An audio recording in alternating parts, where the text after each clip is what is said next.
Et les Ukrainiens sont beaucoup plus forts que toute l'armée russe. Et on se battra jusqu'à la fin pour nous, pour l'Europe et pour le monde entier.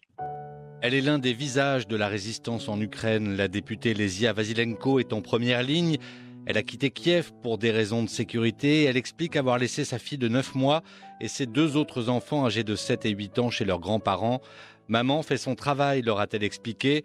Interrogée par une télévision française, elle explique sa réaction face aux images de destruction et d'exode. Ça fait trop de mal de voir que les simples gens, les gens ordinaires, les gens civils sont frappés par des missiles russes. Même les corridors qu'on organise pour faire sortir les femmes et les enfants, tout d'abord, ces corridors qui sont accordés par la Russie, après, il y a les gens qui sont tirés dessus comme des cibles de guerre. Mais en fait, on parle des vies humaines, on parle des enfants et des femmes qui juste veulent vivre, c'est tout. Il n'y a plus rien à expliquer. Lesia Vasilenko a donc mis ses enfants à l'abri des sirènes et des bombardements.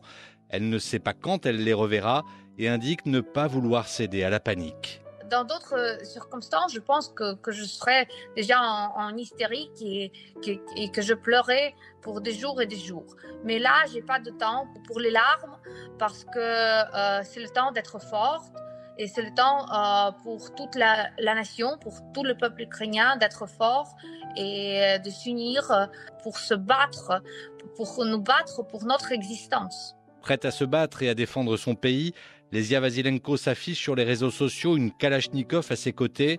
Elle a appris à s'en servir pour affronter, le cas échéant s'il le fallait, les soldats russes. Convaincue de la victoire à venir de l'Ukraine, elle appelle à l'unité du peuple ukrainien, pour l'Ukraine, mais pas que. On est tous dans le même bateau, quoi. On est tous dans le même pays. C'est le seul pays qu'on a. Donc, on va se battre jusqu'à la fin, jusqu'à le dernier soldat russe sort du territoire ukrainien. Et on se bat maintenant en Ukraine, non seulement pour l'Ukraine et pour notre propre existence, mais on fait ce combat pour le principe de la démocratie et pour que le principe des États souverains soit toujours respecté au monde. Donc, c'est pas juste une bataille pour l'Ukraine. À 35 ans, Lesia Vasilenko est députée depuis août 2019, élue sur la liste du parti de centre-droit baptisé Holos, ça veut dire voix en ukrainien, et elle est aujourd'hui une des voix du peuple d'Ukraine.